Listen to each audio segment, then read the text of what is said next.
Stop for a moment, because what you are about to hear may make you think differently about friendship, loyalty, age, and the quiet courage it takes to walk away from someone you once believed would stand beside you until the end.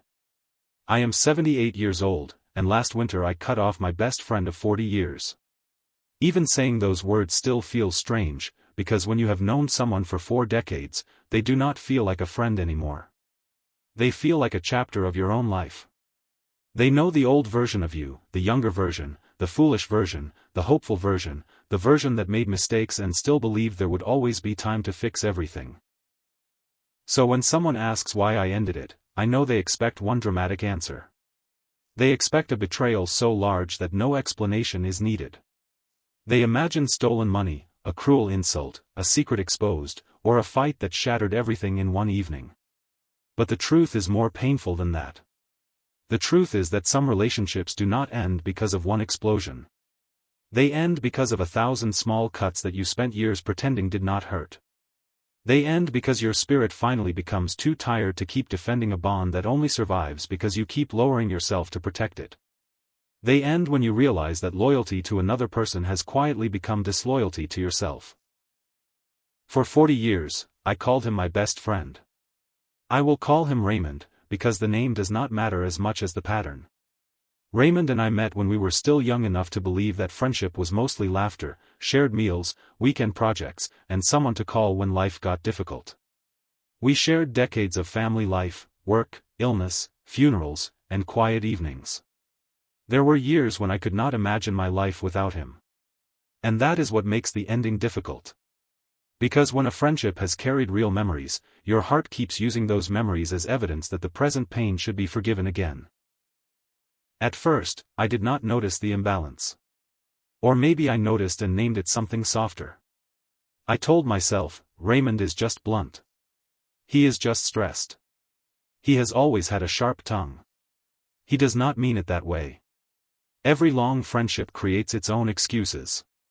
You begin to protect the other person from the consequences of their behavior because you know their history. You remember their difficult childhood, their losses, their disappointments, their fears. You understand why they are the way they are. But understanding is not the same as permission. A person's wounds may explain their behavior, but they do not give them the right to keep wounding you. The first thing that changed was the way he spoke to me. Slowly, almost invisibly, respect left the conversation. He interrupted me more. He corrected me in front of others. He laughed at my opinions as if age had made my mind useless. When I spoke about something that mattered, he turned it into a joke. When I shared good news, he found a way to shrink it. When I shared pain, he quickly brought the conversation back to himself. I would leave his house feeling smaller, but then I would tell myself, do not be sensitive. After all, we are old friends. Old friends tease each other. But there is a difference between teasing and contempt. Teasing leaves warmth behind. Contempt leaves a bruise. Teasing says, I know you and I still honor you. Contempt says, I know where to press because I know you will not defend yourself. It took me years to understand this difference, because I had confused endurance with strength. I believed that if I could absorb the disrespect without reacting, I was being wise. But Stoic wisdom does not ask us to become a rug for others to wipe their feet on. It asks us to govern our reactions, yes, but it also asks us to recognize what is within our power. And one thing within our power is how close we allow someone to stand when they repeatedly disturb our peace. The second thing I noticed was that Raymond only valued my loyalty when it benefited him. When he needed help, I was expected to appear. When he needed someone to listen, I listened. When he was angry, sick, grieving, or afraid, I stood near him. I did these things willingly. I did them because I loved my friend. But when my own life became heavy, his patience became thin. When my daughter went through a painful divorce, he said, families are always dramatic. When my back surgery left me dependent for several weeks, he visited once and spent half the time complaining about the parking. When I needed him to listen, he looked at his phone. This is when an old truth began to rise inside me. Some people love your strength because your strength serves them, but they have little interest in your weakness because your weakness asks something from them. They enjoy you as the steady one, the dependable one, the patient one, the one who understands. But the moment you become human in a way that inconveniences them, their affection becomes conditional. It is painful to discover this after decades, because you realize the friendship may have been real, but it was not as mutual as you believed. You were not standing shoulder to shoulder. You were carrying more weight than you admitted. The third thing that broke something in me was his habit of using the past as a weapon. Whenever I tried to speak honestly, he reminded me of old mistakes. If I said he had hurt me, he would say, "You were not perfect either." If I asked for respect, he would bring up something foolish I had done 25 years earlier. If I said I needed space, he would say, "After everything I have done for you?" This is how manipulative people protect themselves from accountability. They do not answer the present wound. They drag you into an old courtroom where both of you are guilty of something, so nobody has to change. For many years, this worked on me. I would become embarrassed. I would soften. I would apologize for even bringing it up. I would tell myself that no friendship is perfect. But there comes an age when your tolerance for confusion becomes very small. At 78, I do not have the energy to debate whether pain is real. If I tell someone their words hurt me and they respond by defending their pride, I have learned enough to hear the real answer. The final moment came on an ordinary Thursday afternoon.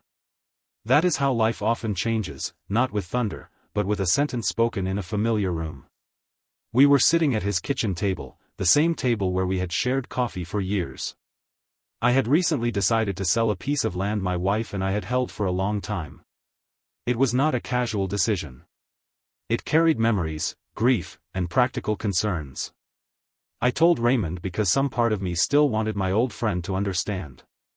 He listened for less than a minute, then said, "Maybe your children are right to worry about you.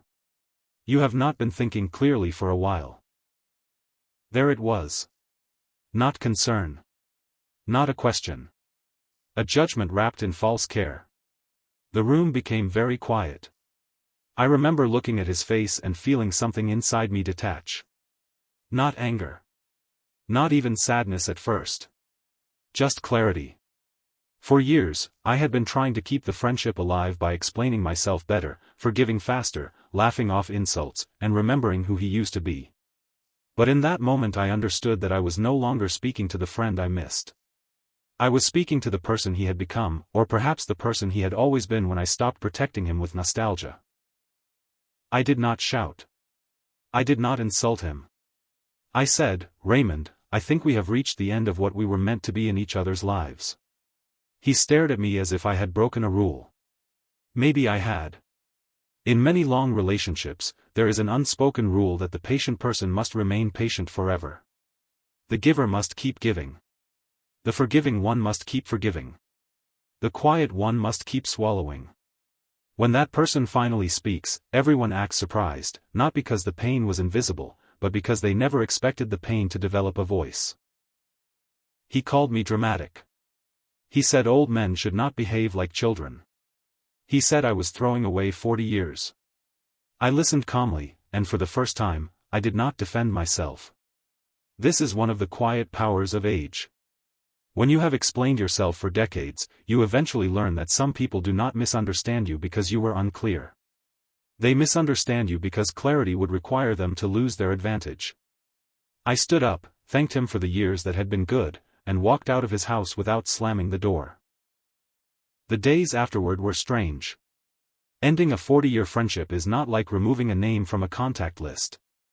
It is like removing a piece of furniture that has been in the same room for so long that the room looks unfamiliar without it. I still reached for the phone some mornings. I still thought of things I would have told him.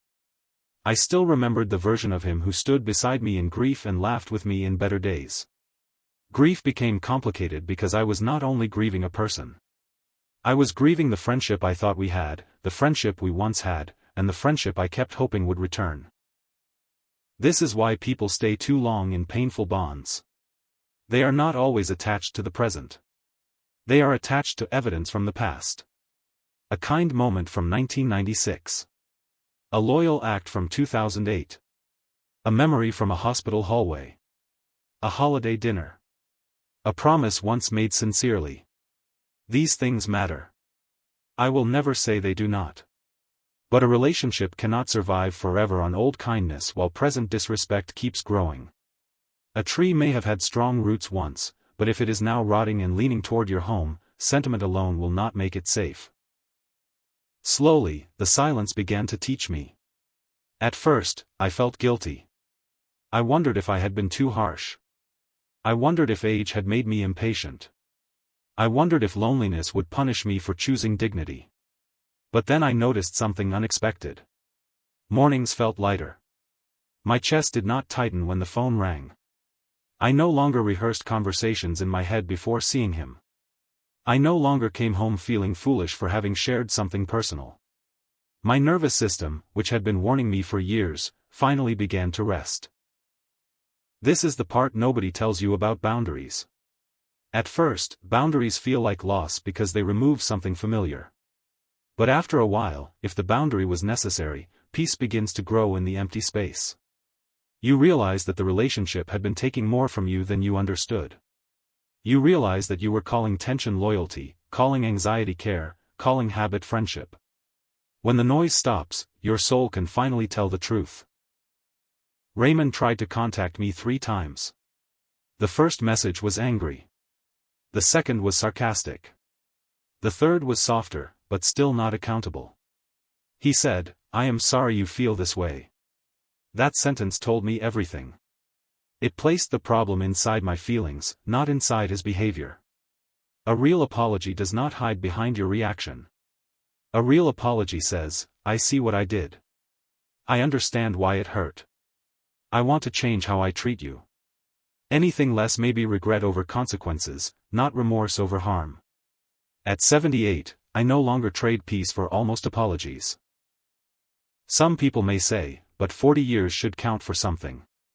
I agree. 40 years should count for honesty, humility, tenderness, and respect. 40 years should make someone more careful with your heart, not less.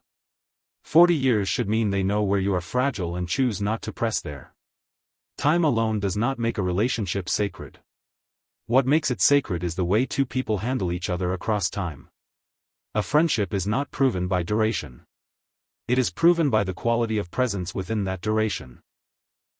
There is a painful lesson here for anyone growing older. The longer you have known someone, the harder it is to admit they may no longer belong close to you. History becomes heavy. Shared memories become chains. Other people say, "You two have been friends forever," as if forever should continue even after respect has died. But you are allowed to outgrow a friendship, even at 78. You are allowed to say, "This connection once mattered deeply, and now it harms me." You are allowed to honor the good without continuing the damage. Stoic wisdom teaches us to separate what is within our control from what is not. I could not control whether Raymond became kinder. I could not control whether he understood. I could not control whether others judged my decision. But I could control whether I kept offering my remaining years to a pattern that left me diminished. I could control whether my final chapter would be ruled by guilt or guided by clarity. I could control whether loyalty meant staying near someone who hurt me, or finally becoming loyal to the peace I had spent a lifetime earning. The truth is, cutting him off did not make my heart cold. It made my heart honest. I still hope life treats him gently. I still remember the good. I still pray he finds peace with himself. But I do not confuse compassion with access anymore. I can wish someone well from a distance. I can forgive without returning. I can love the memory of who someone was without continuing to submit to who they are. This distinction took me almost 8 decades to learn. If you are listening and there is someone in your life who keeps hurting you under the protection of history, pay attention to what your body already knows. Notice how you feel before you see them. Notice whether you shrink or feel free. Notice whether your stories and boundaries are safe. The soul often knows before the mouth is brave enough to speak. Your peace will tell you the truth if you stop arguing with it. This does not mean every friendship should end when it becomes difficult. Real relationships require patience, forgiveness, and repair. People have bad seasons. People make mistakes. People speak poorly under stress. A wise person does not cut others off for every imperfection. But there is a difference between a mistake and a pattern. A mistake brings remorse. A pattern brings excuses. A mistake is followed by change. A pattern is followed by repetition.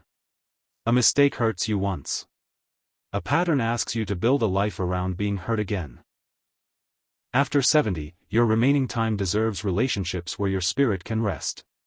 You do not need crowds or constant invitations. You need a few people who treat your heart with care, who can hear correction without rage, who can sit in silence without control, who can celebrate your peace even when it means they have less access to you. These people may be rare, but rare things are often more valuable than familiar things. Here at Stoic Beacon, we speak often about peace, but peace is not always soft. Sometimes peace requires a door closing. Sometimes peace sounds like a phone that no longer rings. Sometimes peace looks like an empty chair where an old friend used to sit. Sometimes peace begins with tears, doubt, and the ache of missing someone who was not good for you anymore. But beyond that ache, there is dignity. There is breathing room. There is the quiet return of self-respect. I cut off my best friend of 40 years because the friendship had stopped being a place of mutual care and had become a place where I was expected to remain small. I cut him off because his history with me did not give him ownership over me.